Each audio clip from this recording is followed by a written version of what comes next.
तुकाराम महाराज की जय, रामगिरी महाराज की जय। अवधूत चिंतन श्री गुरुदेव दत्त।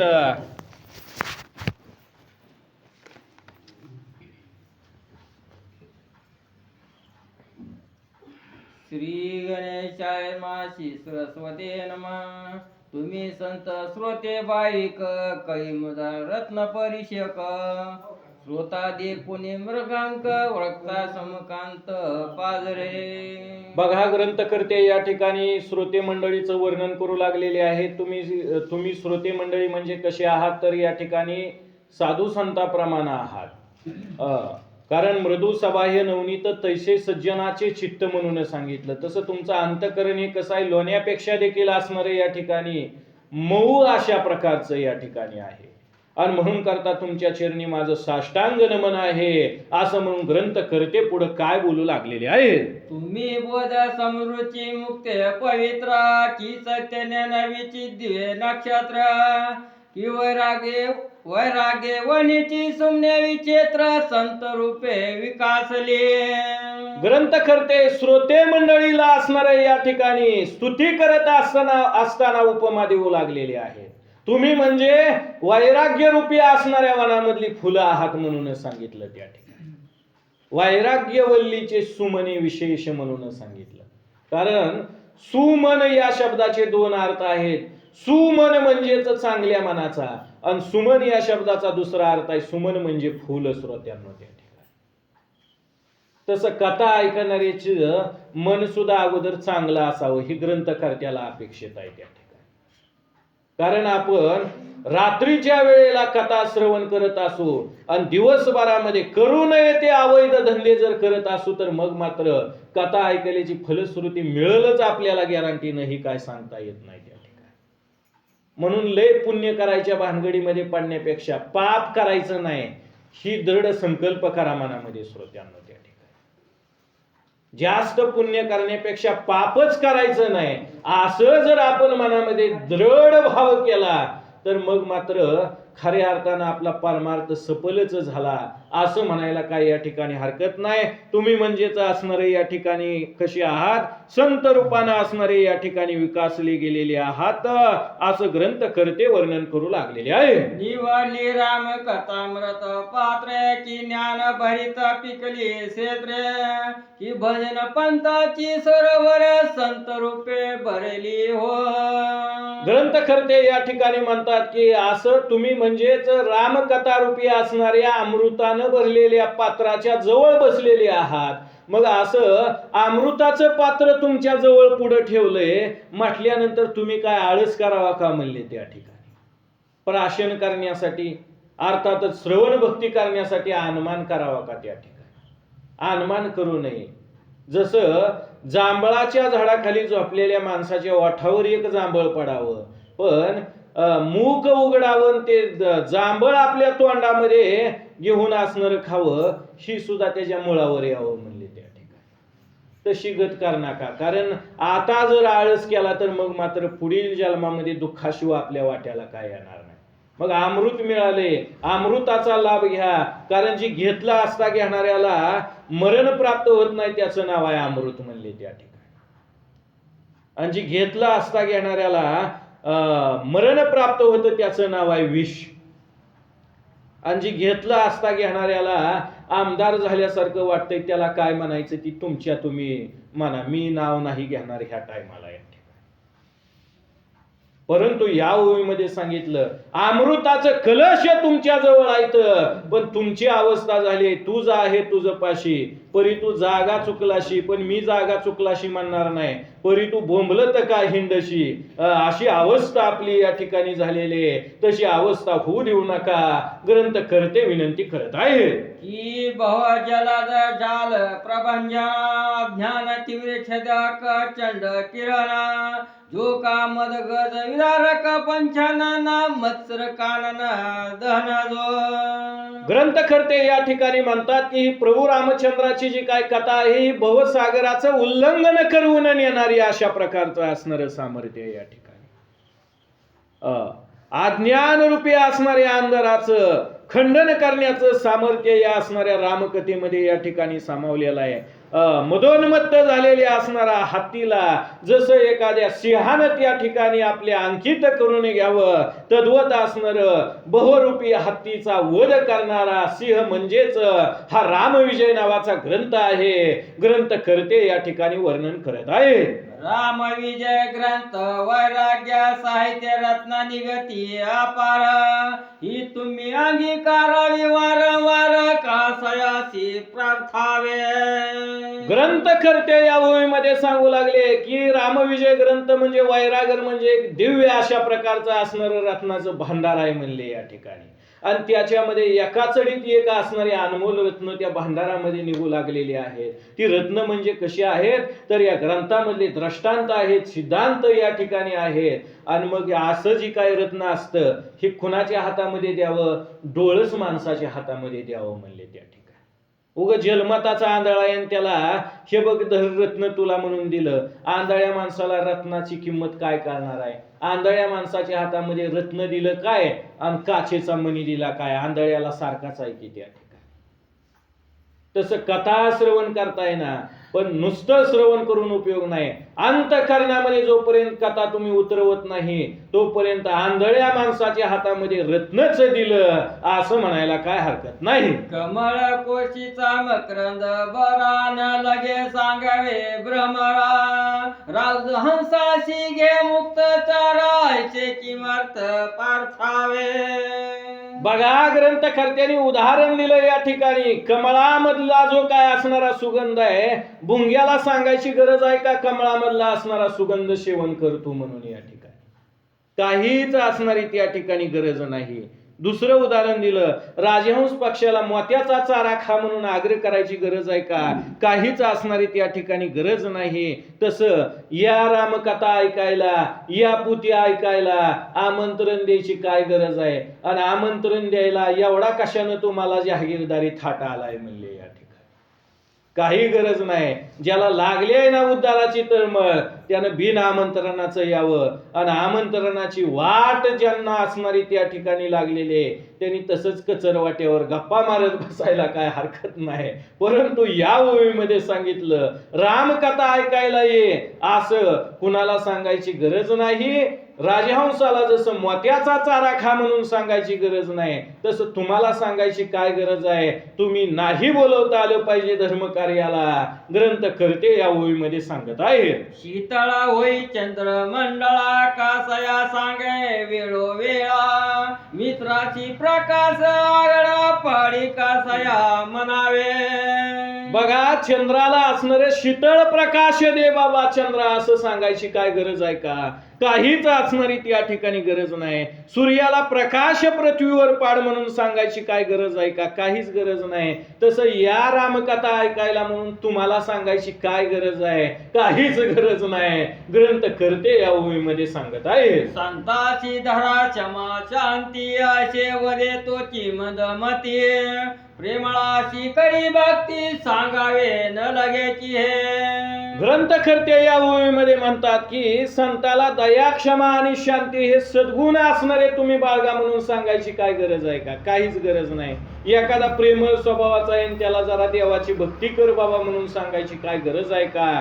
काहीच गरज नाही. तसं रामकथा ऐकायला या तुम्हाला पुन्हा पुन्हा सांगायची काय गरज आहे? काहीच गरज नाही. ग्रंथ करते या ओळीमध्ये सांगत आहे. तैचे पंडित तुम्ही ज्ञान घन करा सुरस रामकथा श्रवणा, हे वारंवार म्हणता दूषण वक्तव्यासी झगडेला. बघा या ओळीमध्ये सांगितलं तैसे पंडित तुम्ही ज्ञान घन करा सुरस रामकथा श्रवण म्हणून सांगितलं. तुम्ही ज्ञानी आहात, पंडित आहात, विचक्षण अशा प्रकारचे आहात आणि या रामकथा ऐकायला आणि या रामकथा ऐकायला म्हटल्यावर तुम्हाला बी काय होईल म्हणले? राग येईल म्हणलेलं. त्याच्यामुळं जास्त वेळ आता मी या ठिकाणी सांगत नाही. परंतु असणार रामकथा कशी आहे या ठिकाणी तर प्रत्यक्ष असणारी या ठिकाणी अमृतापेक्षा सुद्धा गोड आहे. कारण अमृताहुनी गोड नाम तुझे देवा अशी अमृतापेक्षा सुद्धा असणारी ही गोड कथा आहे. ही असणारी कथा आता एकाग्र चित्ताने श्रवण करा.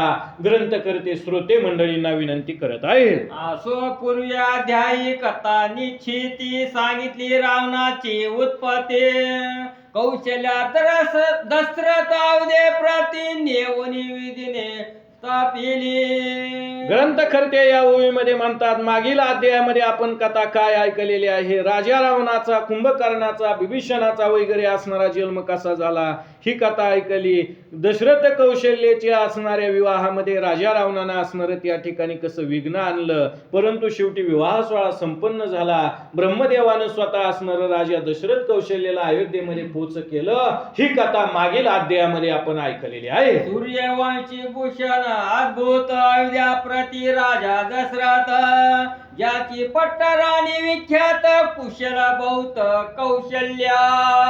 बघा, या ओळीमध्ये सांगितलं गेलं, सूर्यवंशाचं भूषण असणारा अयोध्यापती हा राजा दशरथ आहे. त्याची पट्टराणी म्हणजेच असणारी त्या ठिकाणी कोण आहे, तर कुशल अशा प्रकारची असणारी ही कौशल्य आहे म्हणले त्या ठिकाणी.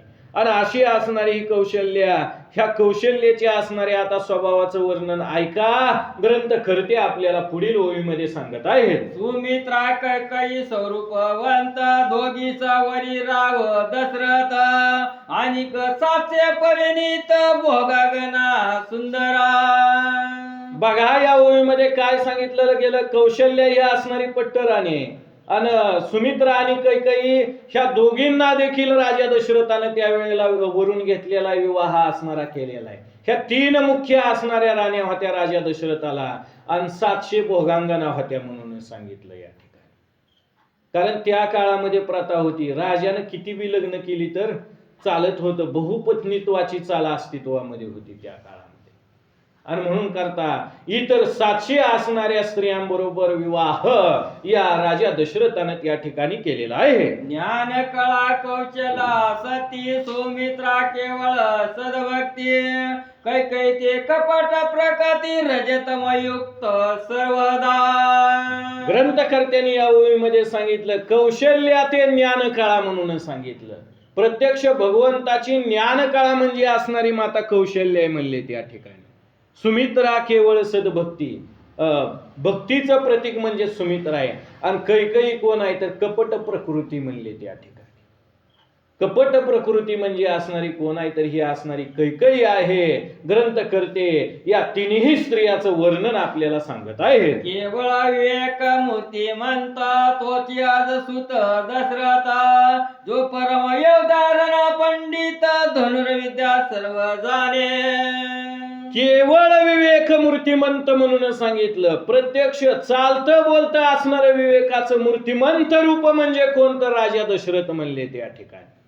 आणि धनुर्विद्येमध्ये असणारा राजा दशरथ कसा होता, निपुण अशा प्रकारचा होता, परम योद्धा होता. धनुर्विद्येचं ओतप्रोत ज्ञान असणारं राजा दशरथाला प्राप्त झालेलं होतं. किती असणारा धनुर्विद्येमध्ये तरबेज होता, जरा जाग होऊन ऐका, ग्रंथकर्ते आपल्याला सांगत आहे. अंधारा माझी शब्द उठता, ते त्याची बाण मारी अवचिता, धन्य त्याची हस्त कुशलता, वीर दशरथासे नशे. ग्रंथकर्त्यांनी या ओळीमध्ये सांगितलं गेलं की अंधारा माझी शब्द उठता.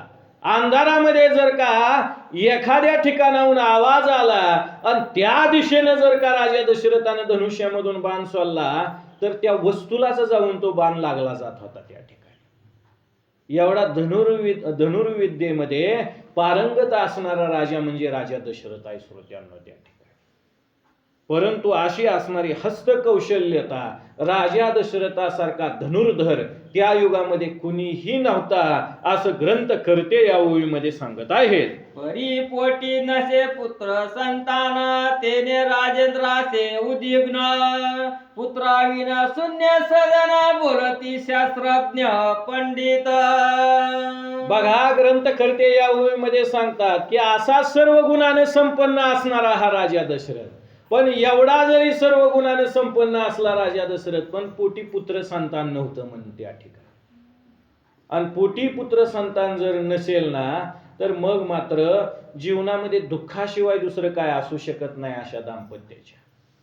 म्हणून शास्त्र सांगते संपत्ती नसली तर चालेल पण संतती असावी जीवनामध्ये त्या ठिकाणी. कारण संपत्ती नसली तरी प्रयत्नाने मिळवता येते, आणि एखाद्याकडे संपत्ती जरी भरपूर आहे पण योग्य रीतीने जर संपत्तीचा वापर करत नाही तर असणाराची नसलेल्याला गेल्याशिवाय राहत नाही. ही सुद्धा काळ्या दगडावरली पांढरी रेषा आहे श्रोत्यांनो त्या ठिकाणी. म्हणून मिळतंय ना देवाच्या कृपेने धन, चांगल्या मार्गाने मिळवा, चांगल्या गोष्टीसाठी खर्च करा, त्याच्यामध्येच आपल्याला सद्गती आहे. धन चांगल्या गोष्टीसाठी खर्चलं तर सद्गती देतं, आणि वाईट गोष्टीसाठी खर्चलं तर तेच धन आपल्याला नरकामध्ये सुद्धा नेऊन टाकायला भाग पाडतं. एवढं सामर्थ्य धनाचं आहे त्या ठिकाणी. म्हणून धनाची मागे खळी काळाचा लाग, म्हणून संग खोटा त्याचा. म्हणून धन सुद्धा असावं, पण किती असावं, मर्यादित असावं. लय धन मिळवायची लाकाटी करू नये, माझी 7वी पिढी काय खाईल म्हणून त्या ठिकाणी. परंतु या ओवीमध्ये सांगितलं, राजा दशरथाचं मन दुःखी होतं, उद्विग्न होतं, कारण ज्या घरामध्ये असणारं बालक नाही ना, ते घर असणार दुःखी असतं. ग्रंथकर्ते उदाहरण देऊन आपल्याला सांगत आहे. शरीर जसे प्राणाविन, तारुण्याविन पंचबाण, दयविन व्यर्थ ज्ञान, शांती वाचून वैराग्य. ग्रंथकर्ते या ओवीमध्ये सांगतात, संपत्ती जैशी शरीर जैसे प्राणाविन म्हणून सांगितलं. एखाद्याचं शरीर दष्टपुष्ट आहे, पण त्या शरीरामधला प्राण निघून गेला, काय उपयोग आहे का म्हणले ते असणाऱ्या शरीराचा त्या ठिकाणी? काहीच असणारा उपयोग नाही. तद्वत असणारी अवस्था एखाद्या मनुष्याची असावी. एखादा तरुण आहे, पण काम नावाचा असणारा विकार त्याच्या देहामध्ये नाही, त्याचं देह ज्ञान यानं निरर्थक आहे. एखाद्याकडे ज्ञान भरपूर आहे, पण दया नाही त्याच्या अंतःकरणामध्ये. आग लावायची आहे काय त्याच्या ज्ञानाला? त्याच्या ज्ञानाला जसं दये वाचून असणारी किंमत नाही, तसं पोटी पुत्र संतती नाही. म्हणून राजा दशरथ त्या ठिकाणी उद्विग्न झालेले आहेत. संपत्ती जायची धर्मविन, पंडिता वाचून सभासदन, किरणविन व्यर्थ ज्ञान, दिप्यविन मंदिर देवी. बघा, एखाद्याकडे संपत्ती भरपूर प्रमाणामध्ये, पण दानधर्म करायचा म्हटलं तर नको वाटतंय. माझा रुपया फुकट कुणाला गेला नाही पाहिजे, असा जर एखादा म्हणत असेल, तर मग संपत्ती असून तर काय करायचे? आपली जी काय संपत्ती आहे, 100% संपत्ती मधली 10% संपत्ती ही धर्मकार्यासाठी खर्चावी आपण त्या ठिकाणी. एखादा म्हणत असेल, माझा रुपया कुणाला फुकट गेला नाही पाहिजे, देव कसं त्याच्या परमार्थाच्या हिश्श्याचं काढून घेतो हे तुम्हाला आम्हाला बी कळू देत नाही. ही काळ्या दगडावरली पांढरी रेषा आहे श्रोत्यांनो. संपत्ती जैशी धर्मे वीन, पंडिता वाचून सभासदन म्हणून सांगितलं. एखाद्या राजाचा दरबार आहे, पण पंडित नाही त्या दरबारामध्ये, ज्ञानी असणारा त्या ठिकाणी नाही. एखाद्याला ज्ञान भरपूर आहे म्हणले, पण ज्ञान जैसे रहनी वीन म्हणून सांगितलं. ज्ञान भरपूर आहे, लोकाला ज्ञान सांगतोय, पण सांगणाराच वागणं म्हणले थर्ड क्लास आहे. काय उपयोग आहे का त्या ठिकाणी? काहीच असणारा त्या ठिकाणी उपयोग नाही. किंवा एखादा असणार भलं मोठं असणार घर आहे, पण त्या घरामध्ये दिवाच प्रज्वलित केलेला नाही, ते घर जसं निरर्थक आहे, तद्वत राजा दशरथाचं जीवन दुःखानं त्या ठिकाणी ग्रासलं गेलेलं आहे. की वेदांत ज्ञान वाचोनी, कोडी उत्पत्ती व्यर्थ ज्ञानी, 31 पात्र वाचुनी दान, की स्नेहवीन बंधू जैसा. बघा, अवस्था या ठिकाणी कशी झालेली राजा दशरथाची. ग्रंथकर्ते म्हणतात, वेदांत ज्ञान वाचून कोरडी बडबड असणारी काय उपयोगाची आहे का? सत्पात्रा वाचून केलेलं दान ज्याने यानं निरर्थक आहे. एखादा बंधू आहे, पण असणारा स्नेह नाही भावाबरोबर, काय उपयोग आहे का? काहीच उपयोग नाही. तद्वत अवस्था राजा दशरथाची झालेली आहे. की जळे विन व्यापिका, किन्नपे विन नगर देखा, की नाशिका विन मुका, शोभा जशी नयेची. बघा, ग्रंथकर्त्यांनी या ठिकाणी सांगितलं, एखादी विहीर आहे, पण कोरडी ठणठणीत आहे, काय उपयोग आहे का त्या विहिरीचा? काहीच असणारा त्या ठिकाणी उपयोग नाही. एखादं भलं मोठं गाव आहे, पण त्या गावाला राजाच नाही, ते गाव ज्याने यानं निरर्थक आहे. एखादी असणारी स्त्री स्वरूपानं असणारी सुंदर आहे, पण नाकच नाही म्हणले तिला त्या ठिकाणी, तिचं सुंदरपण ज्याने यानं निरर्थक आहे ना. त्याच पद्धतीनं राजा दशरथाचं जीवन त्या ठिकाणी दुःखानं ग्रासलं गेलेलं आहे. की फळे विन तरुवर, की राम स्मरण विन मंदिर, तैसा पुत्रा विन वंश पवित्र, सर्वता पावन नव्हेचे. ग्रंथकर्ते या ठिकाणी सांगतात की जसं एखादा वृक्ष आहे पण त्याला फळच लागत नाही, तो वृक्ष ज्ञानी असणारा निरर्थक अशा प्रकारचा आहे त्या ठिकाणी. एखादं घर भलं मोठं आहे पण त्या घरामधली लोक रामनामाचं स्मरणच करत नाही ते म्हणले त्या ठिकाणी. अशा घरामध्ये निदान ओरिजिनल वारकऱ्यानं तरी जाऊ नये असा वारकरी संप्रदायाचा दंड काय श्रोत्यांना त्या ठिकाणी. कारण समर्थ रामदास स्वामींनी आपल्याला सांगितलंय, नसे राम ते धाम सोडून द्यावे आणि सुखा लागी अरण्य सेवित जावे म्हणून सांगितलं. मग अशा घरामध्ये प्रवेश करण्यापेक्षा अरण्यामध्ये वनामध्ये गेलेला अतिशय उत्तम असतं त्या ठिकाणी. राम स्मरणाविन जैसे मंदिर, ज्या घरामध्ये रामनामाचं स्मरण होत नाही ते घर ज्याने निरर्थक आहे. त्याच पद्धतीनं राजा दशरथ दुःखी होता, कारण जोपर्यंत पुत्र पोटी जन्माला येत नाही तोपर्यंत वंश पवित्र होत नाही, आणि म्हणून करता पुत्र संतती नाही आपल्याला, याच्यामुळे राजा दशरथाचं मन दुःखित झालेलं आहे. असो राजा दशरथ संतती लागी चिंताक्रांत, सदा विपेने गण हिंडत मृगयाभिषेक करोनिया.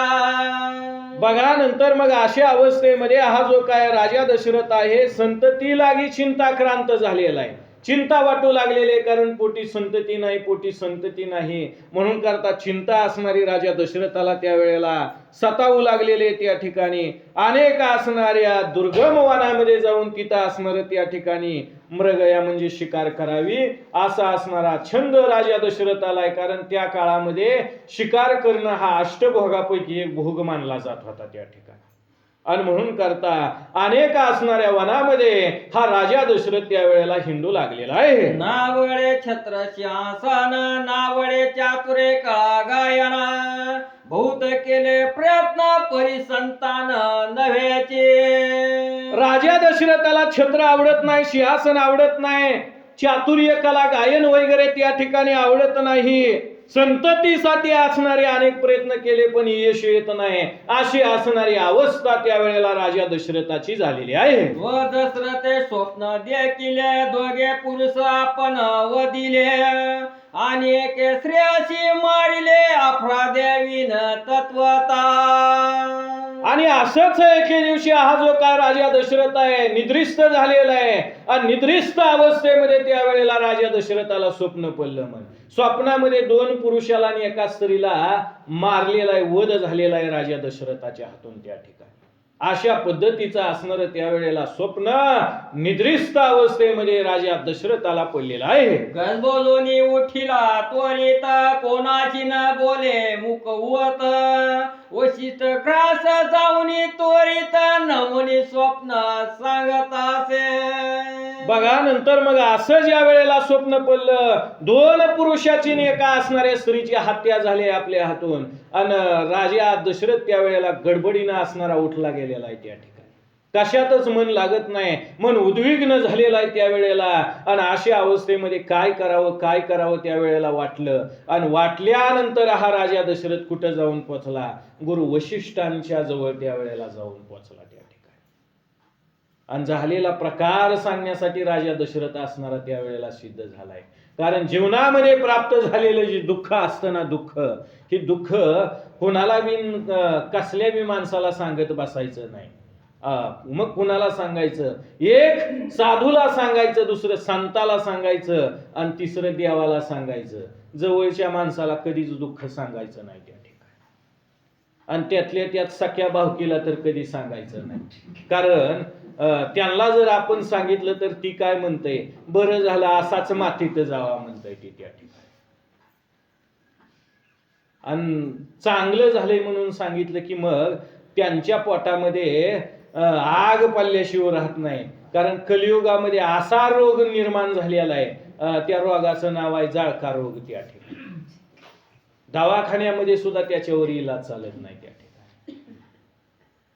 पण जरा आपण आपल्या डोळ्याला चांगल्या नजरेचा चष्मा घातला की मग सृष्टी सुद्धा चांगली दिसल्याशिवाय राहत नाही. हीच संदेश द्यायचा आहे मला या नारदाच्या सिंहासनावरून त्या ठिकाणी. म्हणून काय करा, डोळ्याला आपल्या चांगल्या नजरेचा चष्मा घाला. शेवढा जरी गुण आपण आत्मसात केला, मला वाटत नाही पुन्हा लय परमार्थ करतो असा आव आणायची गरज आहे आपल्याला त्या ठिकाणी, काहीच गरज नाही. पण खरं वर्म आपल्याला कळत नाही म्हणून ही बहिरंग साधनं करावी लागते ती त्या ठिकाणी. पण गुज बोलावे संतापाशी, पत्नी राखावी जैशी दाशी, लाड देता तिशी वाटा पावे कर्माचा, जगद्गुरु तुकाराम महाराजांनी 400 वर्षापूर्वी आपल्याला सांगितलं. म्हणून सांगायचं असलं तर सद्गुरूला सांगावं. राजा दशरथ सद्गुरु वशिष्ठांच्या महालामध्ये गेलेला आहे आणि पडलेलं स्वप्न सद्गुरु वशिष्ठांना सांगू लागलेलं आहे. गुरु बोले हे दुष्ट स्वप्न, 3 श्राप येई वधोना, मग याची शांती करून दोष निवारण करावे. बघा नंतर मग अशा अवस्थेमध्ये त्यावेळेला काय सांगितलं या सद्गुरु वशिष्ठांनी की राजा तू आता काय करावं तर असणार वनामध्ये जावं शिकार करण्यासाठी आणि 3 प्राण्याची असणारी शिकार करून तू परत माघारी यावं असं त्यावेळेला असणार कोणी सांगितलं. सद्गुरु वशिष्ठांनी राजा दशरथाला सांगितलं. राजा दशरथानं त्यावेळेला ऐकलं. आता 3 प्राणीची शिकार करायची म्हणून करता राजा दशरथ वनामध्ये जाणार आहे. कथेची लिंक आता या ठिकाणी आपली तुटलेली, आपली नियोजित वेळ सुद्धा झालेली आहे आता या ठिकाणी. त्याच्यामुळं आता याच ठिकाणी आजच्या कथेला पूर्णविराम. परंतु वेळेत जर आलात तुम्ही तर मग मात्र वेळेमध्ये आपली कथा देखील असणारी संपणार आहे. पण 15-20 मिनिटं उशीर झाला तर मग आपल्या कथेचा वेळ सुद्धा वाढवला जाणार आहे त्या ठिकाणी. आणि याच्याही पुढे जाऊन सांगायचं म्हणजे जो आपण प्रसाद करतोय ना, हा प्रसाद सुद्धा कथा चालू होण्याच्या अगोदर प्रसादाचं जे काही चुरमुरं वगैरे आहे हे अगोदर इथं ठेवलं पाहिजे तर तो प्रसाद होऊ शकतो त्या ठिकाणी. नंतर आपण जर घेतलं तर त्याला प्रसाद म्हणता येत नाही. कारण देवाच्या नामस्मरणामध्ये जे अन्न, ज्या अन्नावर प्रक्रिया होते त्याला प्रसाद म्हटलं जातं त्या ठिकाणी. आणि प्रसादाचं सामर्थ्य असं असतं, असाध्य गोष्टी सुद्धा प्रसादाच्या सेवनानं आपल्याला साध्य होतात. हा महिमा प्रसादाचा आहे त्या ठिकाणी. म्हणून पाहे प्रसादाची वाट आणि द्यावे धुवून या ताट. जगद्गुरु तुकाराम महाराज भगवंताकडे प्रार्थना करतात आणि म्हणून करता असणारं प्रसादाचं महत्व आहे. आज बरेच असणारे श्रोते आरती होण्याच्या अगोदर उठून गेले श्रोत्यांनो त्या ठिकाणी. हे असलं चालत नाही संप्रदायामध्ये आपल्या या ठिकाणी. एक तर यायचं नाही ना, आलं तर आरती झाल्याशिवाय जायचं नाही. हा सुद्धा नियम आहे संप्रदायाचा. कारण कथेलागी करील जो टाळाटाळी आणि कथा झाल्यावर यम येऊन त्याला कावटाळी म्हणून सांगितलेला आहे त्या ठिकाणी. म्हणून कथेला कधी टाळाटाळी असणारी त्या ठिकाणी करायची नाही. आणि प्रसाद उल्लंघन करून असणारं माघारी कधी जायचं नाही. कारण हा प्रसाद खाण्यासाठी स्वर्गामधलं देव मासं होऊन आलं होतं यमुनेच्या पाण्यामध्ये, पण त्यांना असणारा प्रसाद नाही मिळू दिला त्या ठिकाणी. एवढा दुर्लभ प्रसाद आहे. परंतु कथेची लिंक तुटलेले वेळेमध्ये 7:30ला येण्याचा प्रयत्न करा. तुम्ही याल अशी अपेक्षा बाळगतो. आणि आजच्या कथेला याच ठिकाणी पूर्णविराम. पुंडलिकावरती हरी विठ्ठल श्री ज्ञानदेव तुकाराम पंढरीनाथ भगवान की जय. माऊली ज्ञानेश्वर महाराज की जय. जगद्गुरु